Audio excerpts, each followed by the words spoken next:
भाई, काहे को मुंह लटका के बैठे ले हो? अरे का बोले भाई, चलो तुमको फ्लैशबैक में लेके चलते हैं, तब तुमको समझ में आएगा। Mix by SBFD recording studio Nepal. Hello कौन? हम बोल रहे हैं। कौन? हम बोल रहे हैं। कौन? अरे हम बोल रहे हैं। कौन? हम बोल रहे हैं। कौन? नहीं जानती? नहीं जानती। नहीं जानती? नहीं जानती। नहीं जानती? अरे बाबा नहीं जानती। नंबर पे उसके मैंने किया टेलीफोन, कोई उठाया बोला हेलो बोलो कौन। अरे नंबर पे उसके मैंने किया टेलीफोन, कोई उठाया बोला हेलो बोलो कौन। हॉट हुआ ब्रेक, मैंने नंबर किया चेक, राइट नंबर पे रॉन्ग रंग बोल रहा कौन। हेलो कौन? हम बोल रहे हैं। कौन? हम बोल रहे हैं। कौन? अरे हम बोल रहे हैं। कौन?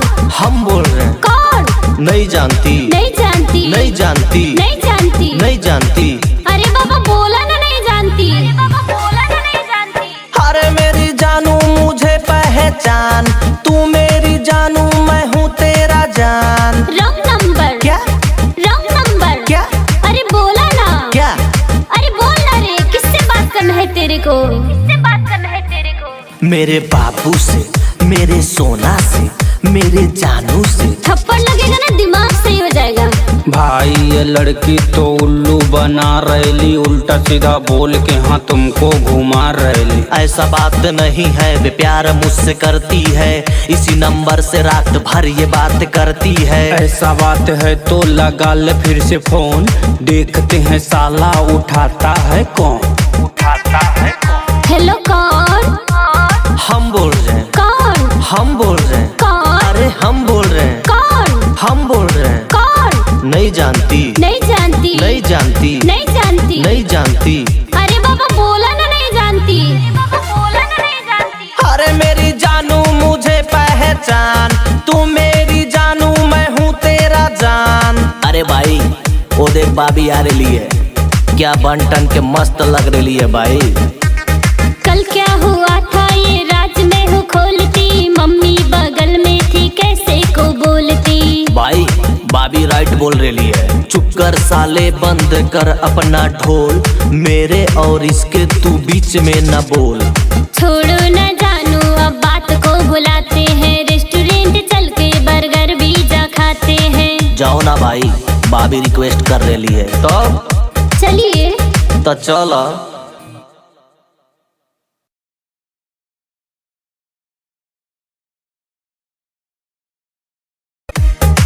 क्या हुआ भाई, काहे को मुंह लटका के बैठे ले हो? अरे का बोले भाई, चलो तुमको फ्लैशबैक में लेके चलते हैं, तब तुमको समझ में आएगा। Mix by SBFD recording studio Nepal. Hello कौन? हम बोल रहे हैं। कौन? हम बोल रहे हैं। कौन? अरे हम बोल रहे हैं। कौन? हम बोल रहे हैं। कौन? नहीं जानती? नहीं जानती। नहीं जानती? नहीं जानती। नहीं जानती? अरे बाबा नहीं जानती। नंबर पे उसके मैंने किया टेलीफोन, कोई उठाया बोला हेलो बोलो कौन। अरे नंबर पे उसके मैंने किया टेलीफोन, कोई उठाया बोला हेलो बोलो कौन। हॉट हुआ ब्रेक, मैंने नंबर किया चेक, राइट नंबर पे रॉन्ग रंग बोल रहा कौन। हेलो कौन? हम बोल रहे हैं। कौन? हम बोल रहे हैं। कौन? अरे हम बोल रहे हैं। कौन? हम बोल रहे हैं। कौन? नहीं जानती? नहीं जानती। नहीं जानती? नहीं जानती। नहीं जानती? अरे बाबा बोला ना नहीं जानती। अरे बाबा बोला ना नहीं जानती। अरे मेरी जानू मुझे पहचान, तू मेरी जानू मैं हूँ तेरा जान। Wrong number. क्या? Wrong number. क्या? अरे बोला ना। क्या? अरे बोल ना रे, किससे बात करना है तेरे को? किससे बात करना है तेरे को? मेरे बाबू से, मेरे सोना से, मेरे जानू से। थप्पड़ लगेगा ना दिमाग सही हो जाएगा।